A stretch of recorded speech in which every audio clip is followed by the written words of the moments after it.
nuestros sermones en Ezequiel. Y en esta ocasión vamos a meditar en Ezequiel 37, 15 al 28.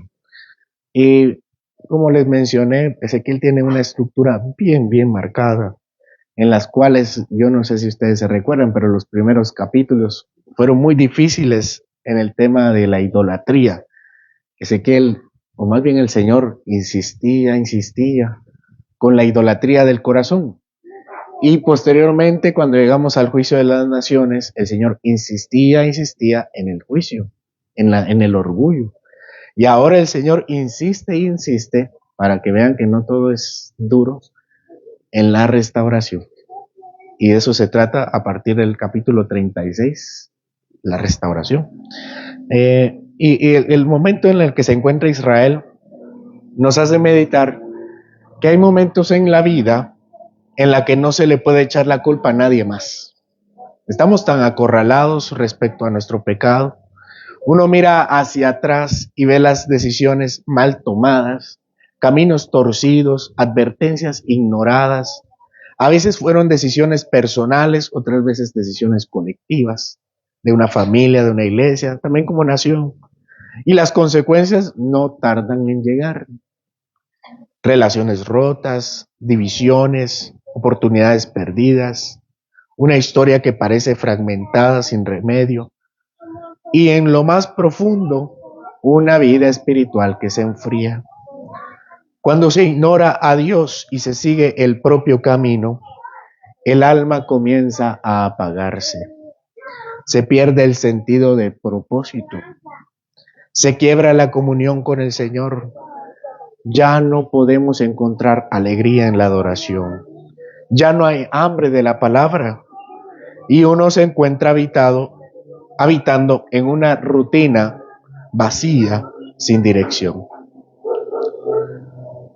Así como Israel fue desmembrado físicamente por sus decisiones, también debilitado espiritualmente. Ya no sabían quiénes eran como pueblo. Habían perdido su identidad completamente. No sabían qué les unía. Habían perdido el centro, habían perdido la presencia del Señor en medio de ellos.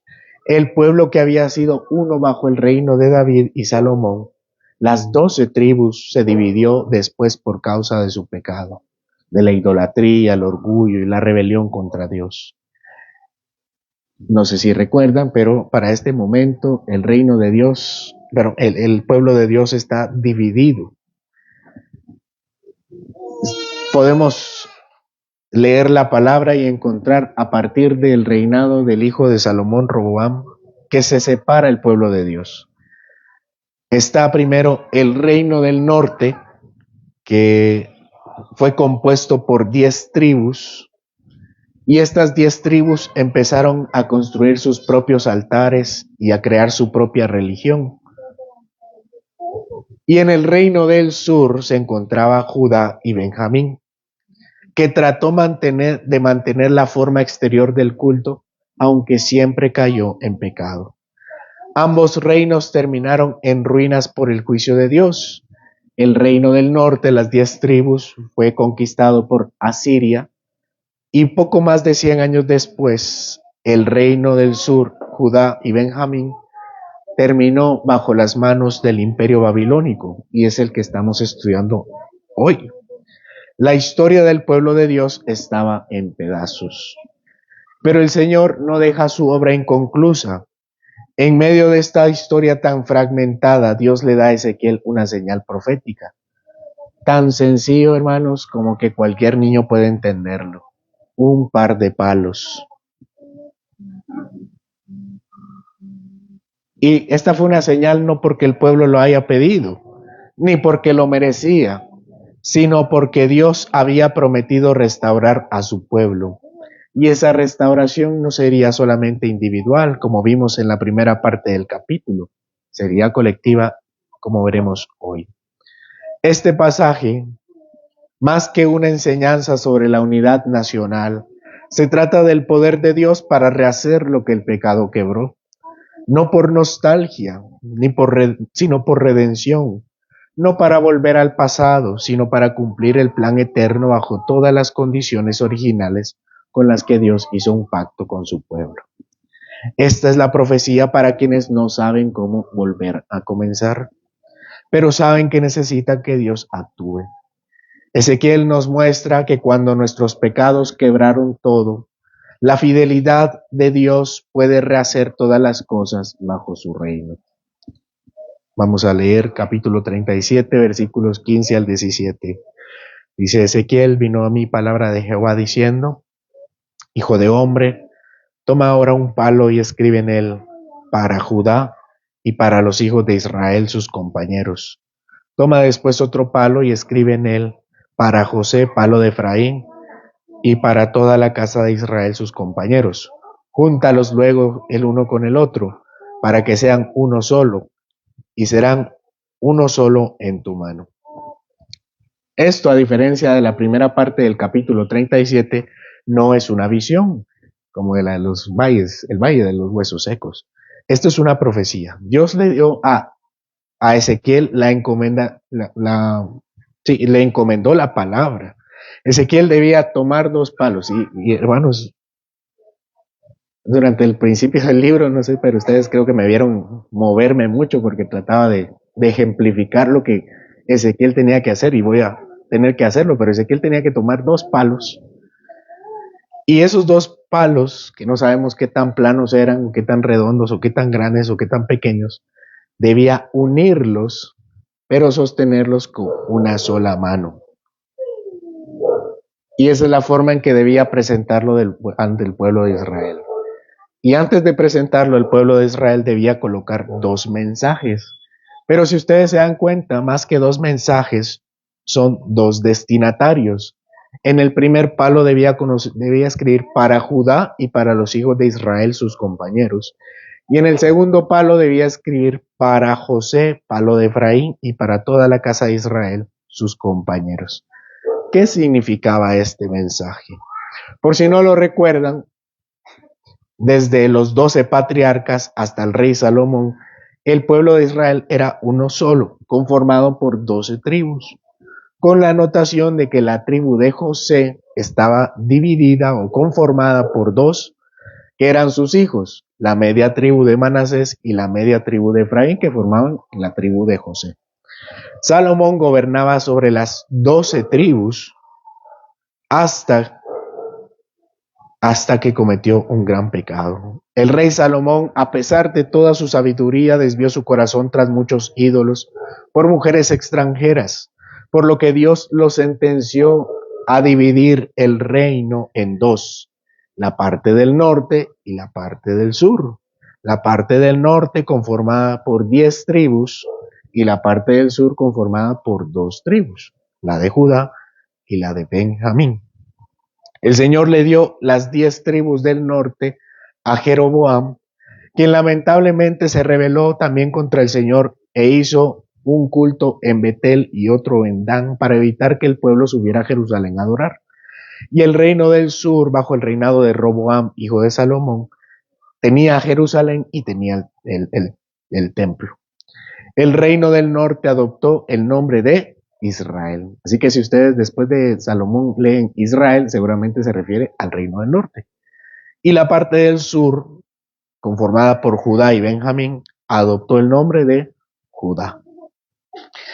Al reino del norte, en algunas partes se le llama también Efraín, es decir, como uno de los hijos de José. Allí es que lo que sucedía, y yo voy a hacer una pausa comercial. Hermanos, la palabra del Señor es para ustedes y para nadie más. Así que yo les invito a venir, y si no pueden venir, a ver las prédicas de la noche, porque estamos todos avanzando juntos. Yo también estoy aprendiendo, no se crean que ya me las sé todas. Y en el estudio de la noche veremos también por qué Efraín es importante en la vida de Israel, pero se le llama Efraín porque es un lugar, era el lugar donde estuvo el tabernáculo de Dios y el arca del pacto durante mucho tiempo, en Silo, antes que fuera llevada a Jerusalén. Por eso, aún después de la rebelión, Dios habla con ternura de Efraín, diciendo en Jeremías 31:20, dice, ¿no es Efraín precioso para mí? Aunque cayeron en idolatría, el Señor no se olvidó del reino del norte, porque Él recuerda los lugares donde antes fue adorado, es decir, en Silo, en Efraín, y desea restaurar a quienes una vez fueron su pueblo cercano. Así que el reino del norte se le llamaba Israel o Efraín, y al reino del sur, conformada por dos tribus, se llamaba Judá. Durante siglos, ambos reinos caminaron en la idolatría y la rebelión al Señor, con breves momentos de luz, adoración verdadera en Judá. Y Dios enviaba profetas para llamarles al arrepentimiento, pero no escucharon. Así que el reino del norte, en el año 722 a.C., fue conquistado por Asiria. Y su gente, vean cómo trabajó Asiria. Asiria conquista el reino del norte, las 10 tribus, y lo que ellos querían hacer era evitar todo tipo de rebelión. Entonces tomaban a una parte de los israelitas y los llevaban a otras partes de los otros pueblos conquistados para que se mezclaran. Y igual hacían con las otras partes y los llevaban a Israel para mezclarse con ellos. Recuérdense que la ciudad de la capital del reino del norte era Samaria. Y ahí nacen los samaritanos. Mezclados, son las mezclas. Esa era la política de Asiria. Entonces, el pueblo del Señor de las 10 tribus del norte fueron dispersadas o mestizadas con otras naciones. Y poco más de un siglo después, en el 586, que es aquí donde estamos nosotros, Judá fue conquistado por Babilonia. Y hace algunos años, en la narrativa de Ezequiel, aquí estamos, recién se acaba de destruir el templo, lo acaban de destruir, y Dios anunció que él mismo restauraría esa unidad nacional.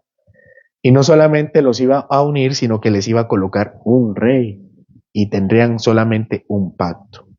Así el primer palo era dirigido a Judá, el reino del sur, exiliado en Babilonia, y el segundo palo era de Efraín o de José, padre de Efraín, que ya había sido destruido y mestizado. El primer palo al reino del sur y el segundo palo al reino del norte. El primer palo a los exiliados y el segundo palo a los que ya habían sido destruidos y mestizados. Ezequiel debía unir estos dos palos en su mano de tal forma que como un solo palo proclamara la verdad del Señor. Versículo 18.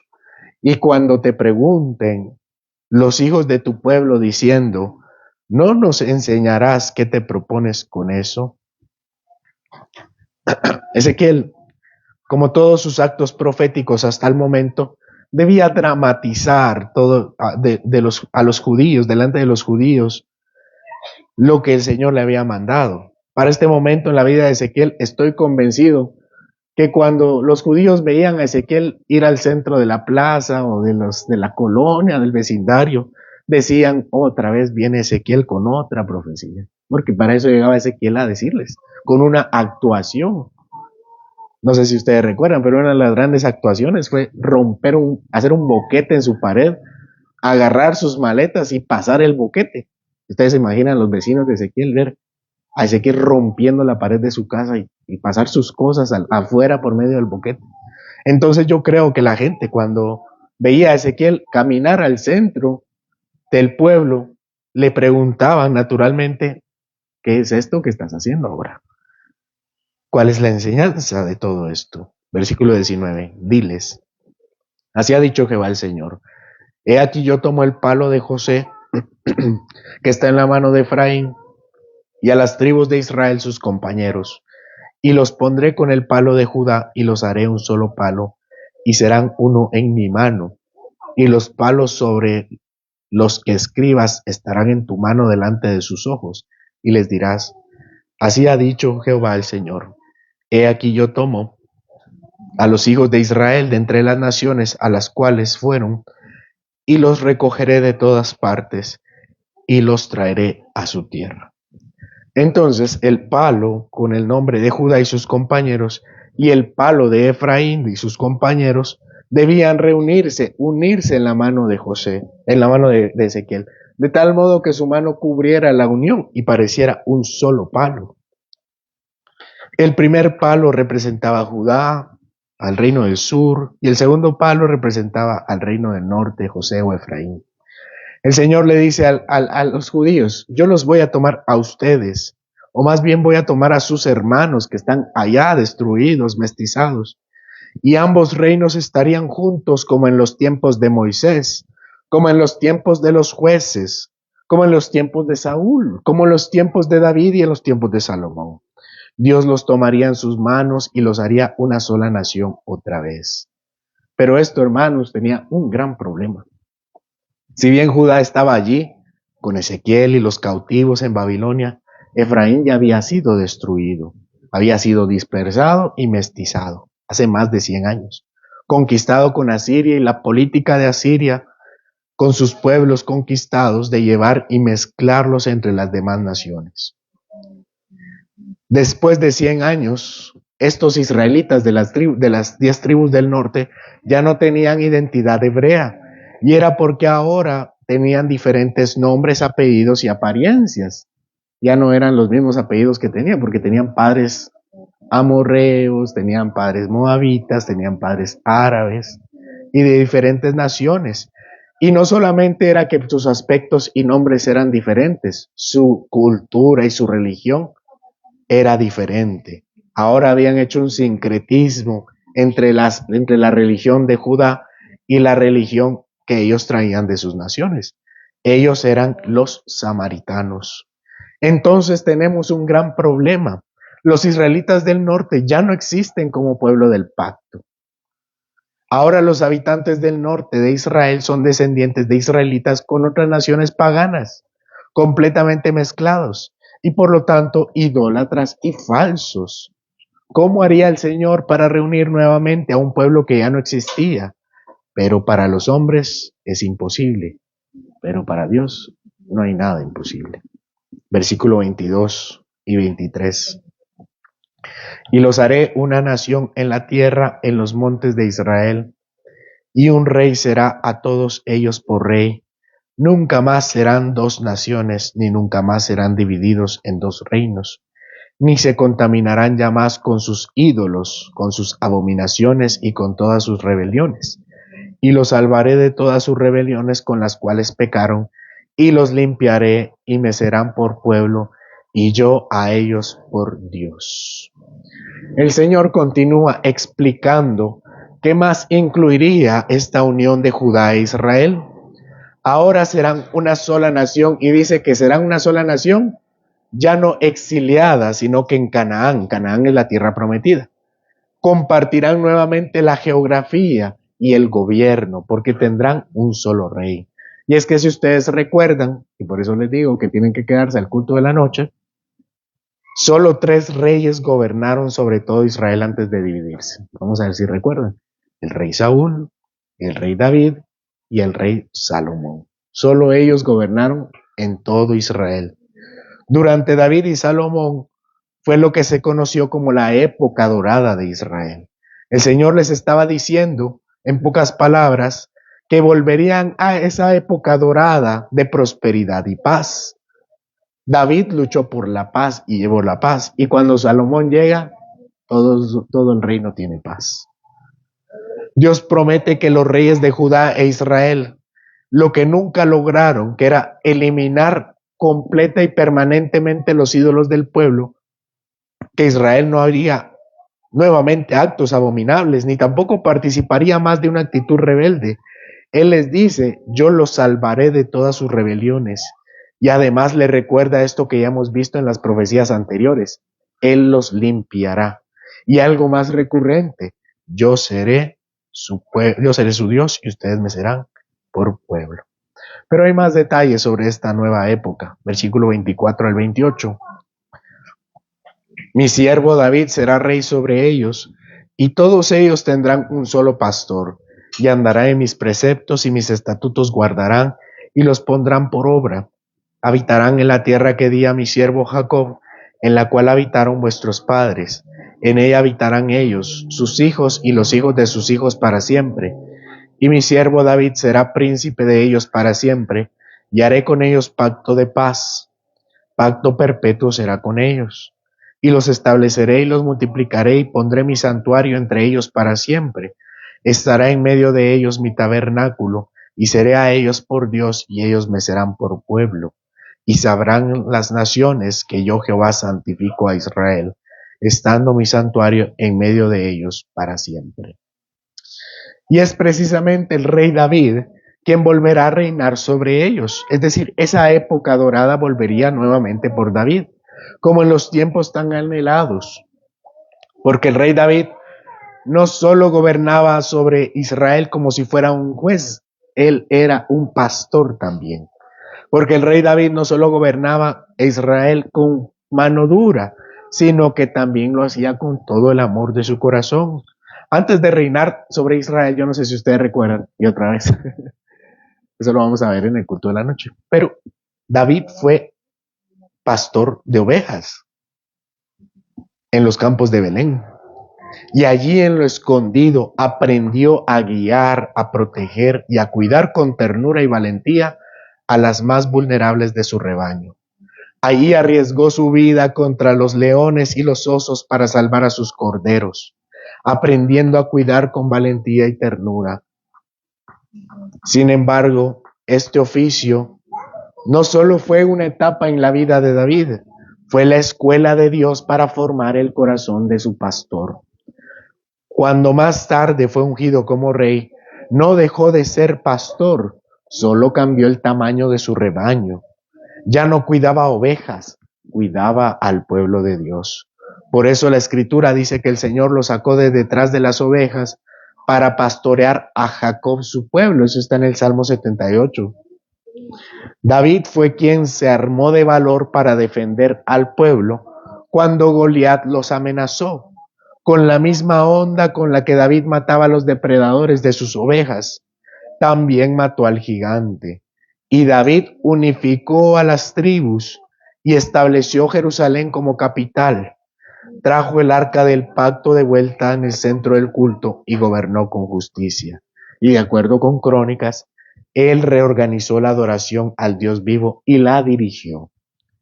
Él era todo un pastor. David aseguró el territorio y hubo paz en el reino.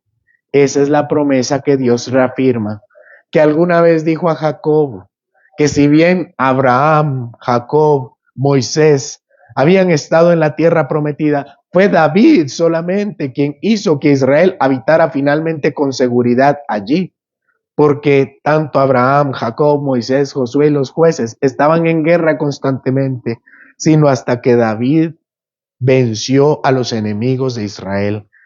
Y no solo eso, él hizo que Israel adorara correctamente, llevando el arca del Señor en medio del pueblo. Y aunque no unificó todos los elementos del culto, preparó espiritualmente lo que su hijo Salomón realizaría físicamente con el templo. Así David participó de la adoración centrada en Dios como pastor y rey, porque al final de cuentas todos estos elementos han estado 99% cumplidos. Pero hermanos, siempre falta algo.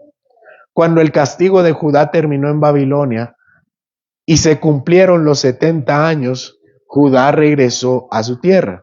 Y eso nosotros ya lo vimos en nuestra serie de Esdras, Nehemías, Ageo, Zacarías y Esther. Ellos regresan 70 años después a su tierra. Y al llegar a la tierra prometida, otra vez, ¿se recuerdan lo primero que hicieron? Fue construir el templo, empezar a construir el templo. Y cuenta el libro de Esdras que cuando llegó Zorobabel, la primera caravana de regreso del exilio, y empezaron a construir, llegaron los samaritanos del norte y le dijeron a Israel, a Judá, nosotros queremos construir con ustedes. Y es que los samaritanos tenían la herencia de las 10 tribus del norte y por eso se acercan a Judá y nosotros queremos construir con ustedes otra vez el templo de Salomón. Pero, y es un momento cumbre en el que parece que la promesa de los 2 palos se cumplirá. Regresa a Judá y se acerca las 10 tribus del norte, los descendientes. Y parece que van a construir el santuario y van a renovar la ciudad. Sin embargo, los líderes de ese tiempo, Zorobabel, Jesús y los ancianos del pueblo, le dijeron a los samaritanos, no, no vamos a construir juntos. No es que Zorobabel, Jesús y los ancianos fueran racistas, es que ellos, los samaritanos, ya no eran israelitas, porque tenían una nueva forma de adorar. Los judíos y los samaritanos no solo eran diferentes físicamente ahora, eran diferentes en su religión. Los judíos tenían la religión del pacto y los samaritanos eran idólatras. Desde entonces, los samaritanos y los judíos, lejos de convertirse en un solo pueblo, se convirtieron en enemigos. Por otro lado, con la llegada de Zorobabel, con el pueblo de Dios a la tierra prometida, los sueños de un descendiente de David volvieron a las mentes de las personas. ¿Por qué? Porque Zorobabel era hijo de David. Pero Zorobabel, siendo descendiente de David, nunca dejó de ser un mero gobernador bajo las órdenes del emperador Ciro.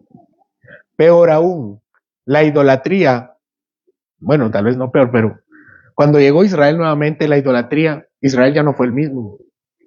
¿Ustedes creen que Israel volvió a levantar un altar después de haber sufrido 70 años? Nunca más volvieron a levantar un altar. Después del cautiverio, los israelitas quedaron tan traumados que nunca más volvieron a levantar un ídolo. No obstante, el corazón idólatra solo había cambiado de ídolos. Y Esdras denunció los matrimonios mixtos con los samaritanos idólatras, porque profanaban el día de reposo, descuidaban la adoración del templo, no pagaban sus diezmos, llevaban sacrificios defectuosos y en general todo lo que estudiamos en nuestra serie de Esdras Nehemías. El problema real era este: el reino del norte ya no existía y nunca más podría existir como lo eran. Y David ya había muerto.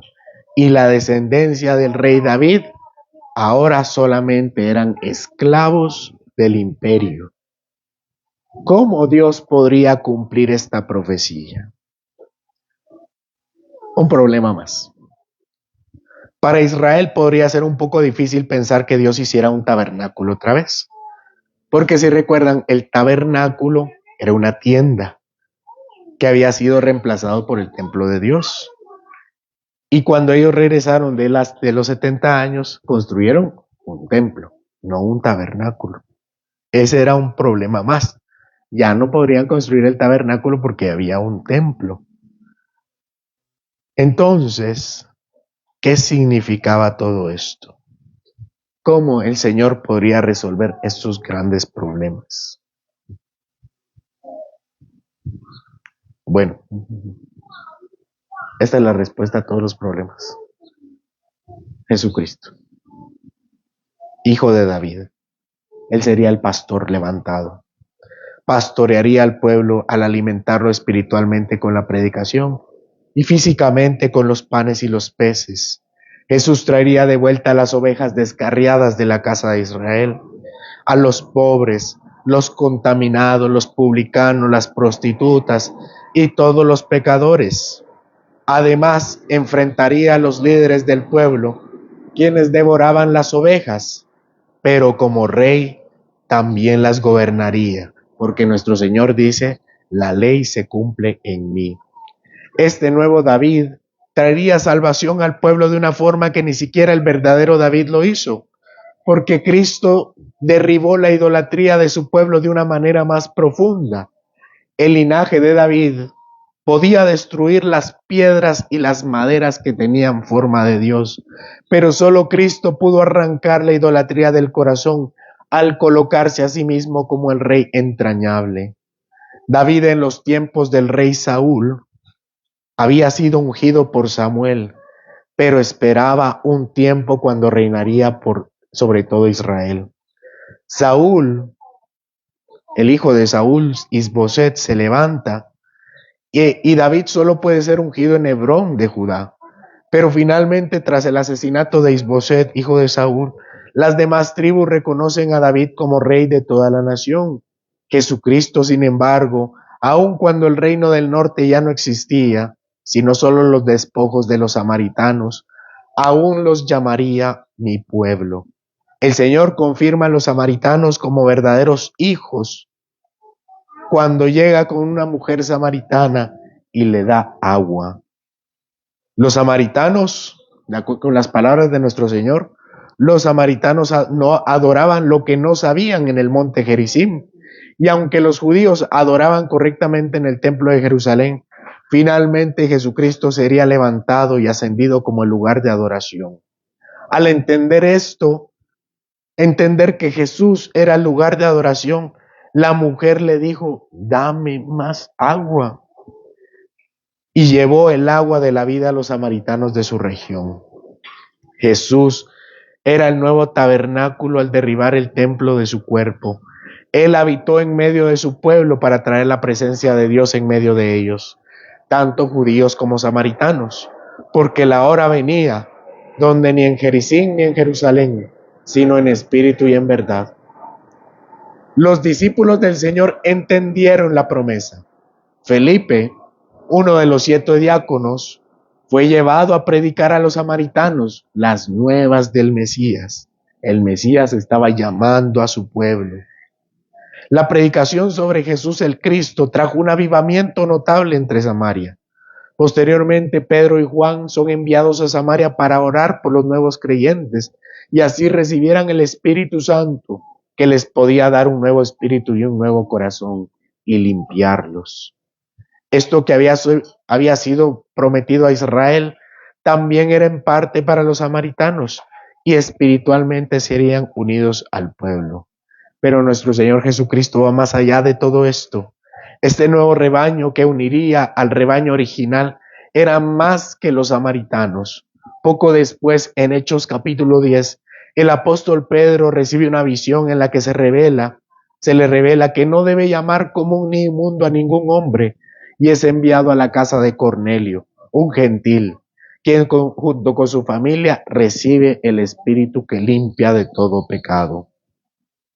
Así el Evangelio rompe todas las barreras étnicas y religiosas, cumpliendo la misión de Jesús al hacer discípulos a todas las naciones, mostrando que en Cristo ya no hay más distinción, sino solo una familia espiritual conformada por judíos, samaritanos y gentiles, unidos por la fe y el Espíritu Santo. Jesucristo, con su muerte y resurrección, reunió a su pueblo, a los judíos y a los samaritanos, al reino del sur y al del norte, a los puros y a los mestizos y a los gentiles. Jesucristo mismo murió por la vida de sus ovejas, de todas sus ovejas sin distinción. Él vivió y murió como el buen pastor que daba todo por su rebaño. Y finalmente Jesucristo vino a ser la presencia de Dios en medio de su pueblo. Vino a ser el tabernáculo. Esta profecía nos revela un Dios que no se limita a corregir una división política o territorial, como a la luz de los más terrenales podría ser, sino que anuncia una restauración más profunda y definitiva de su pueblo. Él quita la idolatría y la rebelión, sanando un corazón dividido, derribando los muros y restaurando nuestra comunión con el Señor. El pueblo de Dios reconciliado, salvado de su muerte, liberado del pecado bajo un solo pastor y habitado por la presencia viva de Dios en Jesucristo. Hoy, hermanos, la misma mano poderosa que unió los 2 palos en la profecía de Ezequiel nos invita a nosotros. No podemos seguir viviendo con corazones divididos, atrapados en la idolatría y la rebelión que fracturaron una vez a Israel y a Judá. Es tiempo de reconocer nuestra necesidad de un Salvador, de volvernos a Cristo, nuestro verdadero David que gobierna con justicia y trae verdadera restauración. La restauración que Dios promete no es aparente o exterior, no se logra con esfuerzos humanos ni con nostalgias del pasado. No hace falta ver atrás cuando no nos habíamos equivocado, cuando no habíamos pecado, porque seremos restaurados, santificados, mucho mejor que en cualquier pasado que alguien pueda recordar. Esa era la verdadera promesa de Judá y de Israel. No volverían a ser los mismos, porque si fueran los mismos, volverían a caer en los mismos pecados. Tenían que ser diferentes y solo serían diferentes cuando Jesús quitara su corazón de piedra y les diera un corazón de carne. Seremos nosotros también restaurados cuando confiemos en el Señor con todo nuestro corazón. Solo Él puede unir lo que está roto, reconciliar a los que están divididos y hacer habitar su presencia en medio de nosotros. Sin arrepentimiento y fe genuina, seguiremos viviendo en separación de Él y los unos de los otros.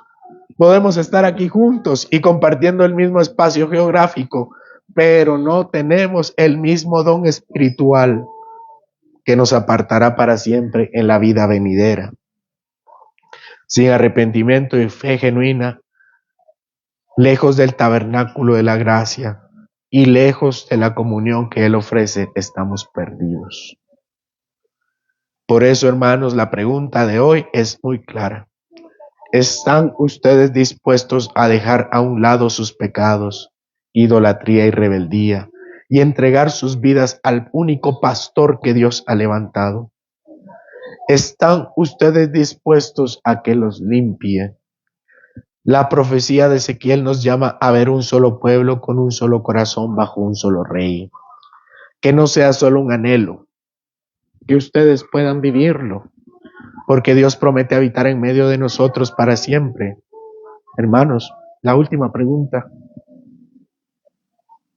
¿Seguirán rotos o se pondrán en sus manos para ser restaurados? Amén.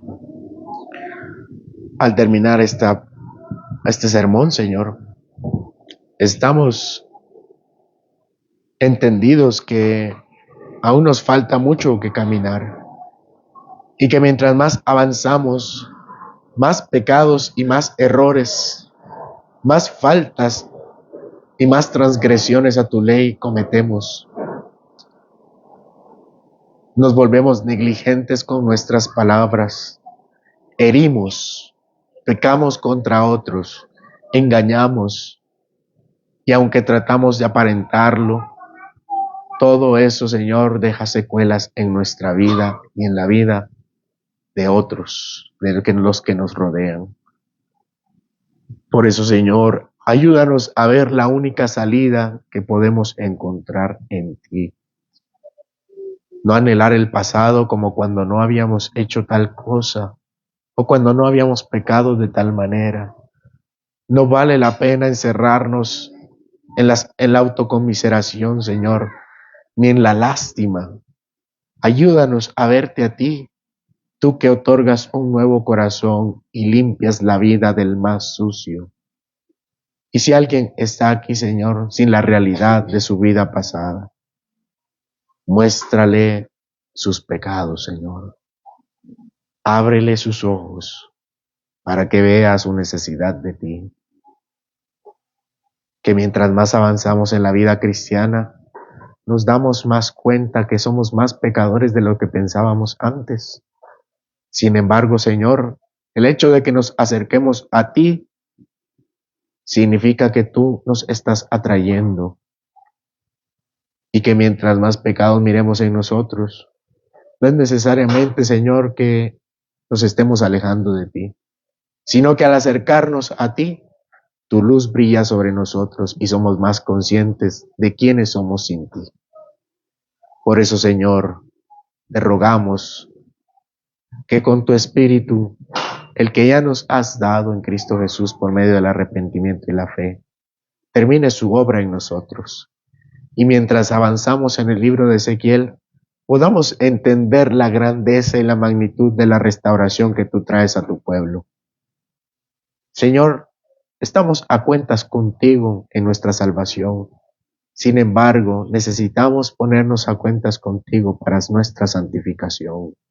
Que no lleguemos a los cielos como mediocres espirituales, como haciendo lo mínimo, sino buscándote cada vez más, sometiendo nuestra vida de pecado cada vez más, enmendando mejor nuestros errores y pecados, y confiando en que eres tú quien nos sostiene en medio de nuestras faltas, en medio de nuestras caídas, nos levantas. Ayúdanos a entender la restauración que trajiste a Israel para apropiarnos de esa restauración. Que tu palabra siga siendo predicada y meditada a lo largo de estos días por esta hermosa profecía que tú diste alguna vez a Ezequiel. En el nombre de Cristo Jesús, nuestro Salvador. Amén y amén.